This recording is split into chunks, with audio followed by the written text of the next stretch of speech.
Andhra Paris తెనాలిలో అధునాతన హంగులతో మీకు స్వాగతం పలుకుతోంది ఈ కన్వెన్షన్. వెడ్డింగ్స్, రిసెప్షన్స్, ఎంగేజ్మెంట్స్, కాన్ఫరెన్స్లు, సెమినార్స్ మరియు అన్ని రకాల ఫంక్షన్లకు అనువైన వేదిక. ఈ convention function hall AC, RTC bus stand out gate ఎదురు, తెనాలి. Cell number 7288566666. ప్రజా ఫార్మసీ అనే మందుల షాపు మన గౌరవ మంత్రివర్యులు నాదెండ్ల మనోహర్ గారి చేతుల మీదుగా ఓపెన్ అయిందండి. ఇదిగో ప్రతి సామాన్యుడికి అందుబాటు ధరలో నాణ్యమైన మందులు ఇచ్చేస్తున్నారండి. మరి ఆర్డర్ ప్రకారం ఎలాంటి మందులైనా తెప్పించేస్తున్నారండి. ప్రతిరోజు ఉదయం 7 గంటల నుండి రాత్రి 11 గంటల 30 నిమిషాల వరకు ఎప్పుడు తెరిచే ఉంచేస్తున్నారండి. ఇదిగో అల్లో గాంధీ చౌక్ లేదు, అక్కడ నెహ్రూ రోడ్లోనండి. ఇదిగో మర్చిపోండి, చాలా తక్కువ రేట్లకే నాణ్యమైన మందులు ఇచ్చేస్తున్నారు. ఉంటారండి మరి.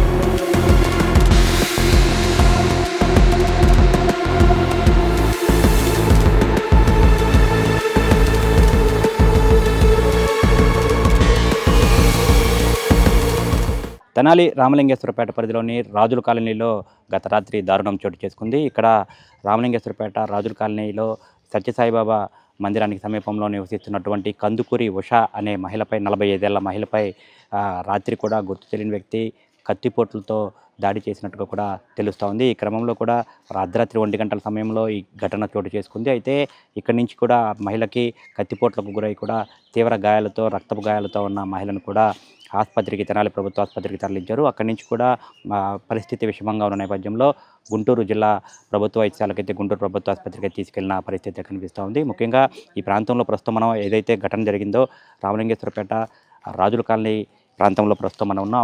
ఆ ఘటన జరిగినటువంటి ఇంటి దగ్గరే మనం ఉన్నాం. ఇదే ఇల్లు. ఇప్పుడు కెమెరామెన్ సాయి చిత్రీకరిస్తున్నటువంటి దృశ్యాలు మీరు చూడొచ్చు. ఆ ఇంట్లోనే ఆ కింద పోర్షన్లో ఆ మహిళ ఎవరైతే కందుకూరి ఉష అనే మహిళ ఉంటున్నారో నివాసం ఉంటున్నారు కింద ఫస్ట్ పోర్షన్లో. అయితే ఇక్కడే ఘటన జరిగింది. రాత్రి 1 గంట సమయంలో ఈ ఘటన జరిగినట్టుగా కూడా చెప్తా ఉన్నారు. ముఖ్యంగా చూసుకుంటే కనుక వివాహేతర సంబంధాల నేపథ్యంలోనే ఈ ఘటన జరిగినట్టుగా కూడా నిర్ధారణకైతే పోలీసులు అయితే వచ్చారు. ఈ ఘటనా స్థలంలోనే పోలీసులు కూడా విచారణ చేపడతా ఉన్నారు. DSP Janardhana Rao, 1 town CI Mallikarjunarao ఈ స్పాట్కి వచ్చి కూడా ఇక్కడ ఇంటి దగ్గర కూడా ప్రాథమికంగా సీన్ ఆఫ్ అఫెన్స్ అని అయితే చూస్తూ ఉన్న పరిస్థితి కనిపిస్తూ ఉంది. ముఖ్యంగా చూసుకుంటే ఈ ఘటనకు సంబంధించి కొన్ని కీలకమైన విషయాలను కూడా ఎస్టీవీ ద్వారా కూడా రాబట్టడం జరిగింది. ముఖ్యంగా ఎవరైతే ఈ ఉష అనే మహిళ ఉన్నారో ఆ మహిళ మీద దాడికి పాల్పడిన వ్యక్తి, ఆమెతో వివాహేతర సంబంధం కొనసాగిస్తున్నటువంటి వ్యక్తిగానే కూడా పోలీసులు అయితే నిర్ధారించారు. విజయ్ అనే వ్యక్తిగా కూడా అతన్ని చెప్తా ఉన్నారు. ముఖ్యంగా ఆమెతో కొంతకాలంగా విజయ్ అనే వ్యక్తికి వివాహేతర సంబంధం ఉంది. గతంలోనే ఈమె భర్తకు దూరంగా విడిపోయి కూడా ఉంటుంది. ఈ క్రమంలోనే కూడా విజయ్కి దగ్గరై వివాహేతర సంబంధం కొనసాగిస్తూ ఉన్నారు. ఈ క్రమంలో ఈవిడ తెనాలిలో కూరగాయల వ్యాపారం నిర్వహించుకుంటున్నట్టు కూడా తెలుస్తూ ఉంది. అతను విజయ్ అనే వ్యక్తి ఎవరైతే ఉన్నారో అతను హోటల్ కార్మికుడిగా కూడా హోటల్లో పనిచేసుకుంటున్నట్టు కూడా చెప్తా ఉన్నారు. అతను ఈ మహిళ మీద కూడా కత్తితో తీవ్రంగా దాడి చేసినట్టుగా కూడా చెప్తా ఉన్నారు. ప్రాథమికంగా పోలీసులు అయితే గుర్తించారు. వివాహేతర సంబంధం నేపథ్యంలోనే ఇది జరిగినట్టుగా కూడా తెలుస్తూ ఉన్నారు. అంటే ఎవరైతే కందుకూరి ఉష ఉన్నారో ఆవిడ వేరే యువకుడితో సన్నిహితంగా ఉండటం, అతనితో కలిసి ఉండటం నేపథ్యంలోనే కూడా ఇది సహించకుండా విజయ్ అనే వ్యక్తి ఈ దారుణానికి అయితే పాల్పడినట్టుగా కూడా చెప్తా ఉన్నారు. ఈ విజయ్ ఎవరైతే ఈవిడ మీద దాడికి పాల్పడ్డాడో అతని మీద గతంలో నందిగామలో కూడా ఒక హత్య కేసులో ముద్దాయిగా ఉన్నట్టుగా కూడా పోలీసులు చెప్తా ఉన్నారు. అంటే గతంలో కూడా ఇదే విధంగా నందిగామలో ఈమెతో ఉష అనే బాధిత మహిళతో ఎవరైతే సన్నిహితంగా ఉంటున్నారో నందిగామలో ఆ వ్యక్తిని కూడా ఇతను హత్య చేసి చంపేసినట్టుగా కూడా పోలీసులు అయితే విచారణలో గుర్తించారు. ఈరోజు కూడా తాజాగా మళ్ళీ అదే ఘటన. ఈ మహిళ ఉష అనే మహిళకి వేరే వ్యక్తితో సంబంధం ఉంది, ఆవిడతో సంబంధం పెట్టుకుని నన్ను అవాయిడ్ చేస్తుంది అన్న కోపంతోనే విజయ్ అనే వ్యక్తి ఆవిడ మీద కత్తితో దాడి చేసినట్టుగా కూడా చెప్తా ఉన్నారు. ఇక్కడ ఘటన జరిగినటువంటి ప్రాంతంలో డీఎస్పీ జనార్దనరావు అట్లాగే సీఐ మల్లికార్జునరావు సిబ్బందితో వచ్చి ఇక్కడ విచారణ చేస్తూ ఉన్నారు. సీన్ ఆఫ్ అఫెన్స్ చేస్తూ ఉన్నారు. ఎన్ని గంటల సమయంలో ఘటన జరిగింది, ఎక్కడి నుంచి ఎక్కడికి వెళ్ళారు, ఏంటి, ఎట్లా వచ్చారు, ఏంటి అనేది కూడా పూర్తి స్థాయిలో విచారణ జరుగుతూ ఉంది.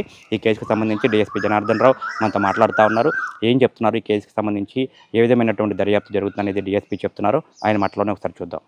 తెనాలి 1 టౌన్ పోలీస్ స్టేషన్ పరిధిలో ఈ చిన్నరావూరు రాజుల కాలనీలో ఈ కందుకూరి ఉష అనే ఆమె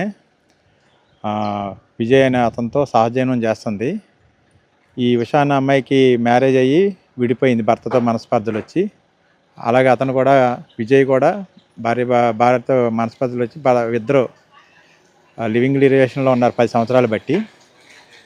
2022లో వీళ్ళు ఇద్దరు పనికి వెళ్ళినప్పుడు నందిగామలో ఈ అమ్మాయి ఎవరితో మాట్లాడుతుందని అనుమానంతో అక్కడ అతన్ని చంపేశాడు. అక్కడ మర్డర్ కేసు అతని మీద రిజిస్టర్ అయింది. తర్వాత మళ్ళీ వచ్చి జైలు నుంచి రిలీజ్ అయ్యాక ఈ అమ్మాయిని బతిమలాడుకొని నేను జాగ్రత్తగా ఉంటాను, బాగుంటాను, నిన్నేం అన్నని అప్పటి నుంచి ఇక్కడ తెనాలిలో ఈ అమ్మాయి కూరగాయల వ్యాపారం చేసుకుంటుంది. అతను టీ మాస్టర్గా పనిచేస్తూ నివాసం ఉంటున్నారు. నిన్న రాత్రి మరలా ఇతను ఈ అమ్మాయితో ఇంట్లో గొడవపడి ఒక అబ్బాయితో మాట్లాడుతుంది, ఫోన్లో మాట్లాడుతుందని అనుమానంతో అమ్మాయిని క్వశ్చన్ చేసి ఆ కోపంలో అతను అమ్మాయిని కూరగాయల కత్తితో పొడిచాడు. ప్రస్తుతం అమ్మాయి గుంటూరు గవర్నమెంట్ హాస్పిటల్లో ట్రీట్మెంట్ పొందుతుంది. నిలకడగా ఉంది, ఆమెకి సర్జరీ జరుగుతూ ఉంది. డాక్టర్లు ప్రస్తుతం నిలకడగా ఉంది, సర్జరీ చేస్తామని చెప్పారు. ముద్దాయిని ఫర్దర్గా మేము అరెస్ట్ చేసి అతని కోర్టులో ప్రొడ్యూస్ చేస్తాం.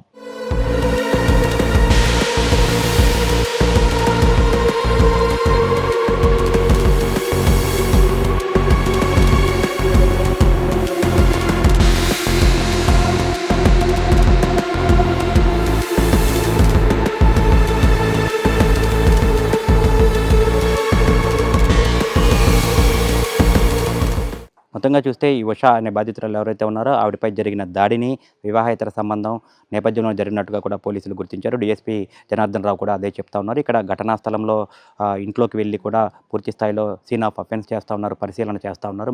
ముఖ్యంగా ఇల్లంతా కూడా రక్తం మడుగుతో నిండిపోయినట్టుగా కూడా తెలుస్తూ ఉంది. ఇంటి నిండా కూడా రక్తం బాగా ఎక్కువగా ఉండి రక్తపు మడుగులు మొత్తంగా కూడా పేరుకుపోయినట్టుగా కూడా తెలుస్తూ ఉంది. ఈ క్రమంలోనే కేసు దర్యాప్తు అనేది కూడా చేపడతా ఉన్నాము. నిందితుని కూడా అదుపులో తీసుకున్నట్టుగా కూడా తెలుస్తూ ఉంది. ఈ కేసు విచారణ చేపడుతున్నాము. 1 టౌన్ సీఐ మల్లికార్జునరావు కేసు నమోదు చేసి దర్యాప్తు చేసినట్టుగా కూడా డీఎస్పీ చెప్తా ఉన్నారు. ప్రధానంగా చూసుకుంటే కనుక ఈ మహిళ పరిస్థితి అయితే ప్రస్తుతం నిలకడగానే ఉన్నట్టుగా కూడా తెలుస్తూ ఉంది. గుంటూరు జీజీహెచ్లో ఆవిడ చికిత్స పొందుతుంది. అయితే ప్రాణాపాయం తప్పినట్టుగా కూడా చెప్తా ఉన్నారు. ఆవిడ ఆరోగ్యం కుదిరిపడుతూ ఉంది. వైద్య చికిత్సను అయితే అందిస్తున్నట్టుగా కూడా చెప్తా ఉన్న పరిస్థితి అయితే కనిపిస్తూ ఉంది. వీడియో జర్నలిస్ట్ సాయితో గోపిచంద్, ఎస్టీవీ తెనాలి.